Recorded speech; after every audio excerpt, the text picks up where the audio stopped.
নামি ব্র্যান্ডের প্যাকেটে ভেজাল তেল। আসানসোলে ফাঁস হলো চাঞ্চল্যকর কারবার। ভোজ্য তেলের নামে প্রতারণা। প্রশাসনের অভিযানে উদ্ধার বিপুল পরিমাণ জাল তেল।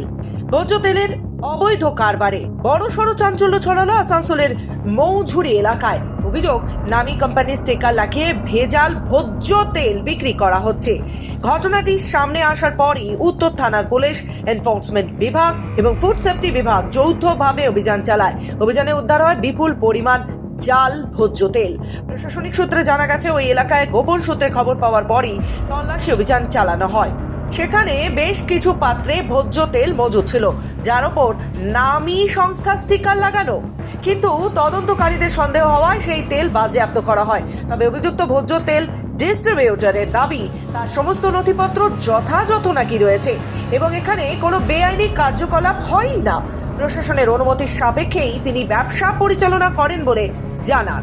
इंस्पेक्शन है, ये लोग हमेशा इंस्पेक्शन करते रहते हैं। आए हैं, इंस्पेक्शन किए, सैंपल उठाए हैं, भेजे। कई तरह का लेबल ये सब कुछ नहीं, वो सब रजिस्टर्ड लेवल है। जो लेवल रजिस्टर्ड है उन लोग कागज पत्तर, लाइसेंस एफएसएसआई लाइसेंस, सब लाइसेंस उन लोग को दिखा दिए। এনফোর্সমেন্ট বিভাগ ও ফুড সেফটি বিভাগ জানিয়েছে, উদ্ধার হওয়া ভোজ্য তেল পরীক্ষার জন্য পাঠানো হয়েছে। পরীক্ষার রিপোর্ট হাতে এলেই নিশ্চিত হওয়া যাবে তেলের গুণগত মান সম্পর্কে। যদি কোনো অনিয়মের প্রমাণ পাওয়া যায়, তবে অভিযুক্তদের বিরুদ্ধে কড়া আইনি ব্যবস্থা নেওয়া হবে বলেও জানিয়েছেন প্রশাসনের আধিকারিকেরা। বাদ বাকি জিনিস স্যাম্পল ল্যাবে পাঠানো হবে, তারপর রিপোর্ট আসবে। ম্যাডামের সাথে ডিসকাস করে ফার্দার স্টেপ নেওয়া। হ্যাঁ, লেবেলিংটাও আমরা রিপোর্টে লিখছি, তারপর ম্যাডাম যেরকম বলবেন সেরকম স্টেপ নেওয়া।